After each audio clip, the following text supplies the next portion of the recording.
سورۃ الصافات کی ابتدائی آیات۔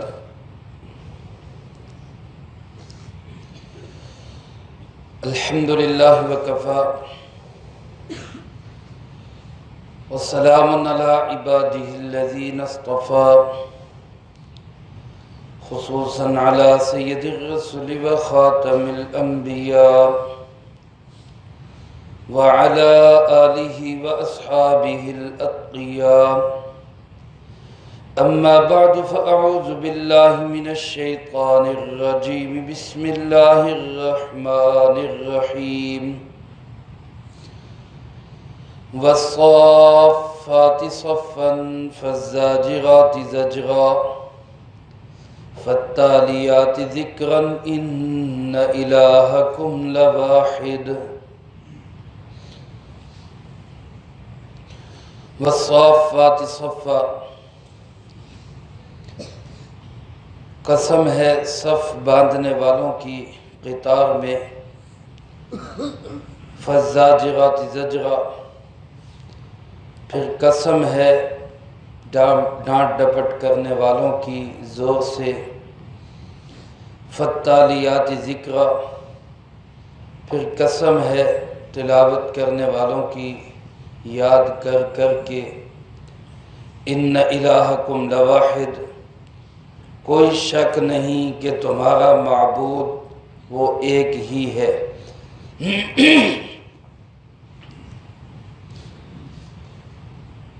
اس سورۃ مبارکہ کا نام سورۃ الصافات ہے، جو اس کے پہلی ہی آیت کے پہلے لفظ سے لیا گیا ہے، اور مکی سورت ہے۔ مکی دور میں بھی وسط میں یہ سورت نازل ہوئی، سورت انعام کے بعد۔ نازل ہونے کے اعتبار سے اس کا نمبر 56 ہے۔ سورت الانعام جو 7ویں پارے میں ہے وہ 55 نمبر پہ نازل ہوئی۔ ترتیب کے لحاظ سے 37ویں نمبر پہ یہ سورت ہے۔ گویا اس سے پہلے اللہ کے فضل و کرم سے ہم 36 سورتوں کا درس مکمل کر چکے۔ اللہ پاک اپنی رحمت اور توفیق فضل و کرم سے تکمیل کی توفیق نصیب فرمائے۔ اس سورت مبارکہ کی آیات 82 ہیں، 182 ہیں، اور رکوع اس کے 5 ہیں۔ مکی صورت ہونے کے لحاظ سے اس صورت مبارکہ میں بھی زیادہ تر ایمانیات کا ہی تذکرہ ہے۔ ایمانیات میں سب سے بنیادی چیز اللہ کی توحید ہے، پھر عقیدہ آخرت ہے، جناب محمد کریم خاتم النبیین صلی اللہ علیہ وآلہ وسلم کی رسالت و ختم نبوت ہے، اور قرآن کریم کی حقانیت ہے۔ یہ 4 بنیادی مضامین ہیں جو مکی صورتوں کے اندر اللہ پاک نے بیان فرمائے۔ توحید کے بیان کے ضمن میں ہی شرک کی مختلف صورتوں کی تردید کی جاتی ہے۔ اس سورت مبارکہ کے مضامین پہ اگر نظر ڈالی جائے تو یوں محسوس ہوتا ہے کہ شرک کی ایک خاص صورت فرشتوں کو اللہ کی بیٹیاں قرار دینا۔ عرب کے معاشرے کے اندر کچھ لوگ تھے جو فرشتوں کو کہتے تھے کہ یہ اللہ کی بیٹیاں ہیں، لہذا ان بیٹیوں کی عبادت کرو، بیٹیاں خوش ہوں گی تو ابے کو خود ہی منا لیں گے، وہ مسئلہ حل ہو جائے گا۔ اس لحاظ سے وہ فرشتوں کی عبادت کرتے تھے۔ اس سورت مبارکہ میں خاص طور پہ اللہ رب العالمین نے اس صورت قبیح کی تردید فرمائی کہ فرشتے اللہ کی بیٹیاں نہیں بلکہ فرشتے بھی اللہ کی مخلوق ہیں، اللہ کے سامنے عاجز ہیں، اللہ کی ایک نورانی مخلوق ہے۔ اور اسی ضمن کے اندر پہلی قوموں کے واقعات بھی آئے ہیں۔ حضرت نوح علیہ السلام کا تذکرہ ہوا، حضرت ابراہیم و اسماعیل علیہ السلام کا تذکرہ ہوا، حضرت موسیٰ ہارون علیہ السلام کا تذکرہ ہوا، حضرت الیاس اور حضرت لوط علیہ السلام کا تذکرہ ہوا، اور آخر میں حضرت یونس علیہ السلام کا تذکرہ ہوا۔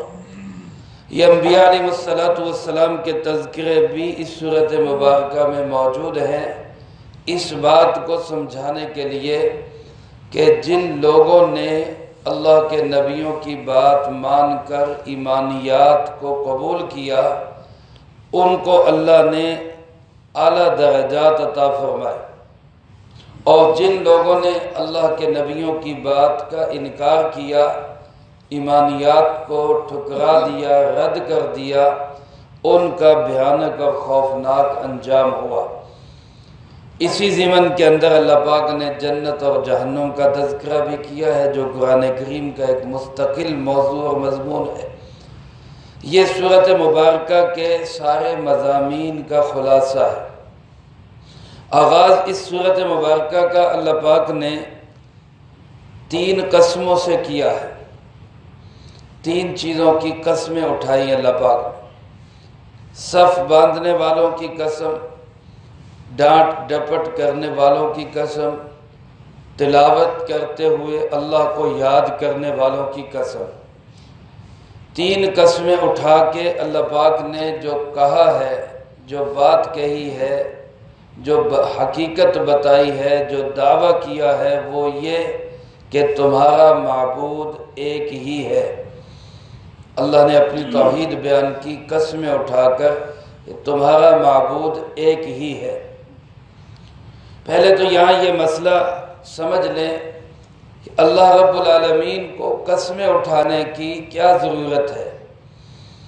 روایات میں آتا ہے جب ایک بدو کے سامنے، ایک عربی کے سامنے، دیہاتی عربی کے سامنے قسموں والی آیات پڑھی گئی تو وہ کہنے لگا کہ اللہ کو کس نے ناراض کر دیا کہ اللہ قسمیں اٹھا رہا ہے۔ بندہ قسمیں اسی وقت اٹھاتا ہے جب کوئی بندہ آگے بات مان نہیں رہا ہوتا تو وہ قسم اٹھا کے یقین دلاتا ہے کہ میں صحیح کہہ رہا ہوں۔ تو وہ کہتے ہیں کہ اللہ کو کس نے ناراض کر دیا کہ اللہ قسمیں اٹھا کے یقین دلا رہا ہے۔ میرے محترم دوستو، اللہ رب العالمین کو واقعتاً کسی بھی بات کے لیے قسم اٹھانے کی ضرورت نہیں ہے۔ اللہ تو سب سچوں سے بڑا سچا ہے۔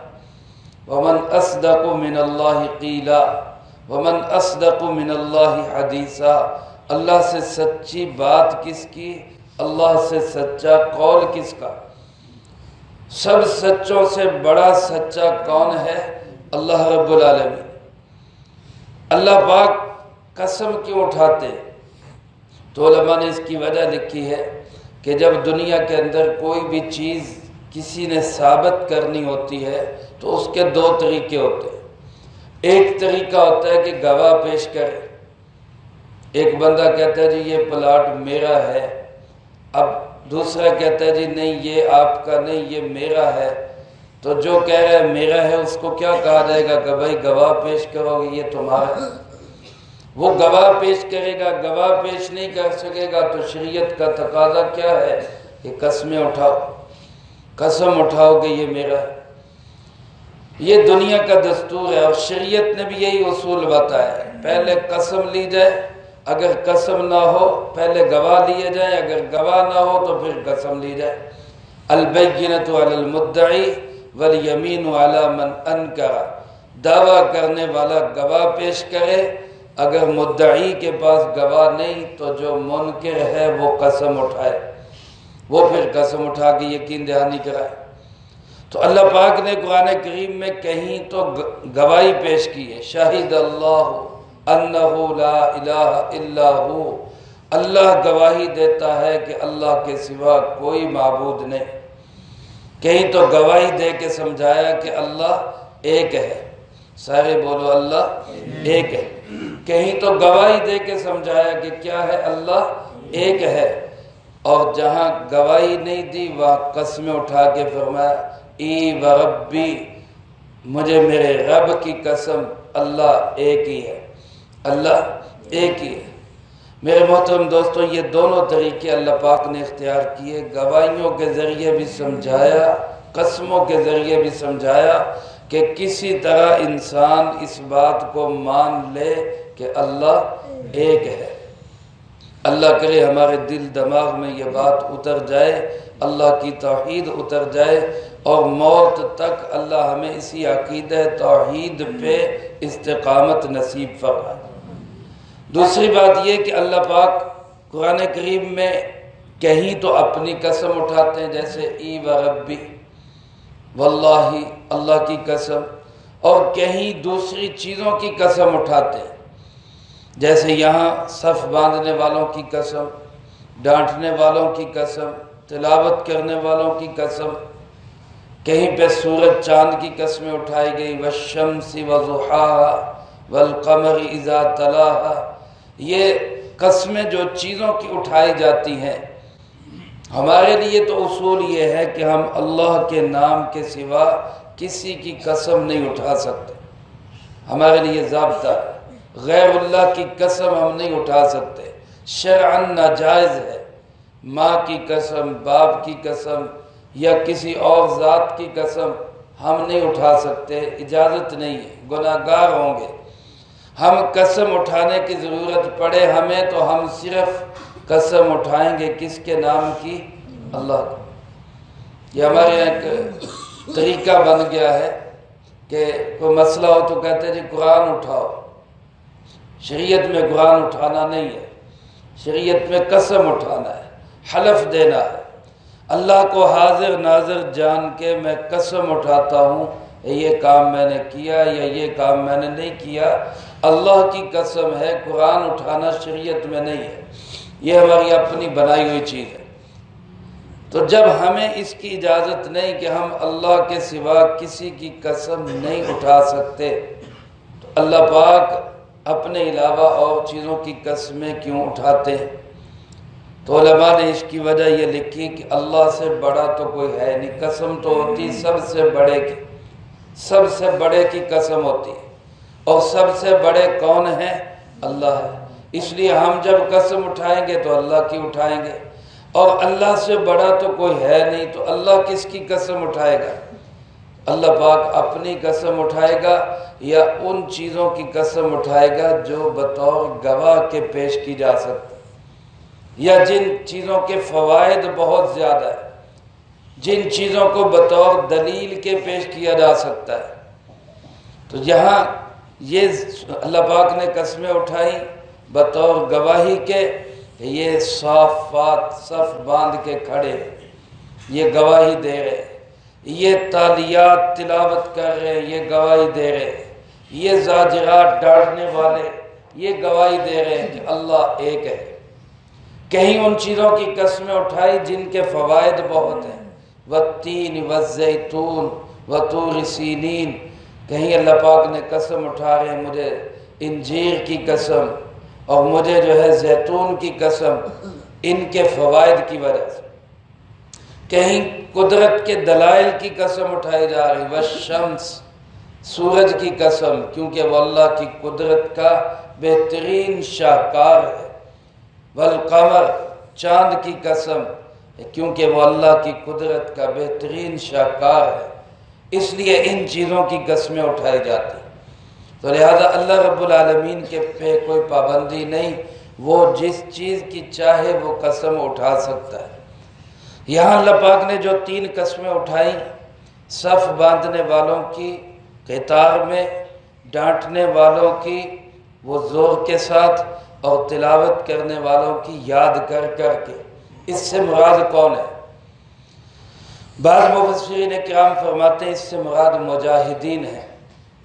مجاہدین جب جہاد کے میدان میں ہوتے ہیں تو انہوں نے وہاں صفیں باندھی ہوتی، صفوں کے اندر کھڑے ہوتے۔ اب دیکھا ہوگا آپ نے ہماری افواج پاکستان جب وہ پریڈ کرتے ہیں تو سب ایک قطار کے اندر ہوتے، ایک صف کے اندر ہوتے۔ اسی طرح مجاہدین کی جہاد کے میدان میں صفیں بنتی ہیں، یہ مجاہدوں کی صفیں مراد ہیں، والصافات صفا۔ اور پھر وہ مجاہد اللہ کے دشمنوں کو ڈانٹتے ہیں، فالزاجرات زجرا، زور سے ان کو ڈانٹتے ہیں، للکارتے ہیں، اور فالتالیات ذکرا، اور وہ مجاہدین زبان پہ اللہ کی یاد اور اللہ کا ذکر اور تلاوت قرآن کریم رکھتے ہیں، اللہ ان مجاہدوں کی قسم اٹھا رہا ہے۔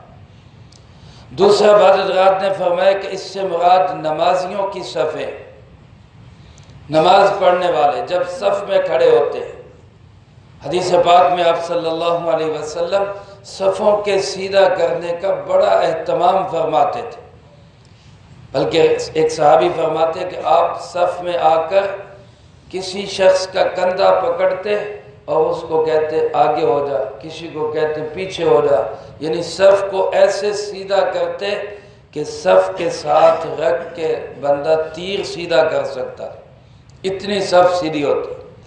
اور آپ فرمایا کرتے تھے کہ تم ایسے کیوں نہیں صفیں بناتے جیسے فرشتے صفیں بناتے ہیں؟ صحابہ نے عرض کی اللہ کے محبوب فرشتے کیسے صفیں بناتے ہیں؟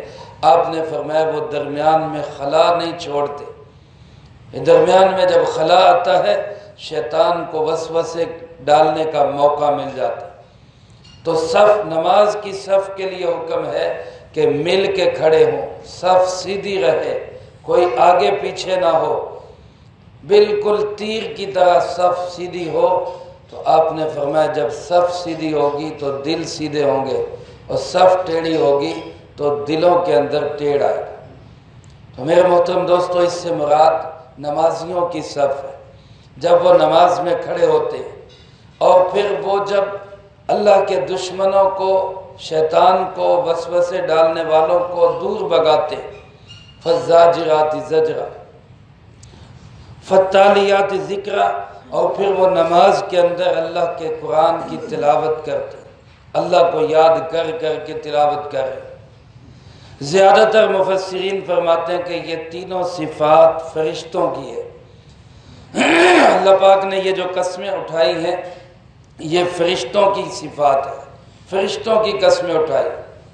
اسی صورت کے آخری رکوع میں آ رہا ہے، فرشتے خود کہتے ہیں وَإِنَّا لَنَحْنُ الصَّافُونَ، ہم تو اللہ کے سامنے صف باندھ کے کھڑے، وَإِنَّا لَنَحْنُ الْمُسَبِّحُونَ، اور ہم تو اللہ کے نام کی تسبیح بیان کر رہے۔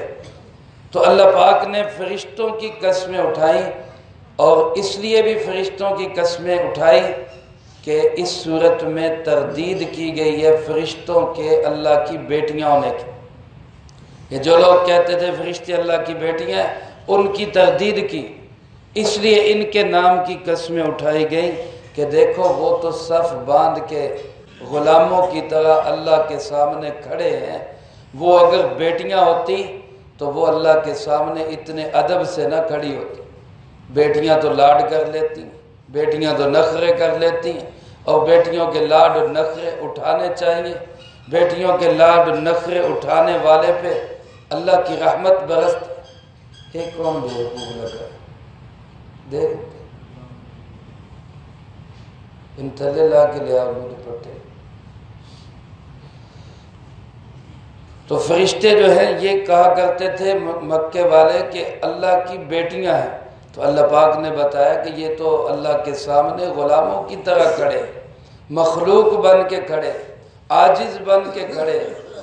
بیٹیاں جو ہوتی ہیں وہ تو باپ کے لیے بڑی رحمت ہوتی، ماں باپ بیٹیوں کے لاڈ اٹھاتے ہیں، بیٹیوں کی بات کو ٹالتے نہیں ہیں۔ تو اللہ رب العالمین تو فرشتوں کو حکم دیتے ہیں تو فرشتے اللہ کے حکم کے سامنے بچھ جاتے ہیں۔ یہ کیسے کہا جا سکتا ہے وہ اللہ کی بیٹی ہے؟ اس لیے اللہ پاک نے یہ قسمیں اٹھائیں، والصافات صفا، قسم ہے ان فرشتوں کی کہ جو صف باندھ کے اللہ کے سامنے کھڑے۔ علماء نے لکھا ہے عرش علا کی بلندیوں سے لے کے زمین تک جتنے بھی فرشتے ہیں یہ سب فرشتے اللہ کے سامنے صفوں کے اندر کھڑے ہوتے ہیں، ہجوم کر کے بھیڑ کر کے نہیں کھڑے ہوتے، صفوں میں کھڑے ہوتے ہیں۔ یہ ڈسپلن ہے، یہ نظم و ضبط ہے جو شریعت نے ہمیں سکھایا ہے۔ یہ اللہ پاک نے گویا اس طرف بھی اشارہ کیا کہ انسانوں کو بھی اپنے اندر اسی طرح نظم و ضبط پیدا کرنا چاہیے۔ اب انسان جو ہے وہ بعض اوقات جلد بازی کے لیے ہجوم کر لیتا ہے، وہ رش بنا لیتا ہے، حالانکہ چاہیے یہی کہ اس سے سیکھیں اور ڈسپلن اور نظم و ضبط اور کتار اور لائن کی پابندی کریں۔ اللہ پاک ارشاد فرماتے قسم ہے ان فرشتوں کی جو اللہ کے سامنے صف باندھ کے کھڑے، پھر وہ فرشتے جو ڈانٹتے ہیں زور سے۔ اس سے مراد جب شیاطین اوپر جاتے ہیں، رسول اللہ صلی اللہ علیہ وسلم کی آمد سے پہلے شیاطین آسمانوں تک چلے جاتے تھے اور آسمانوں سے اللہ کا جو پیغام آتا اس کو چوری چھپے سن لیتے تھے، الا من استرق السمع، چوری چوری سن لیتے، پھر وہ آ کے نجومیوں کو بتاتے کہ بھائی اللہ کی طرف سے یہ آرڈر آ رہا ہے، یہ حکم ہے، یہ آنے والا ہے، یہ ہونے والا ہے۔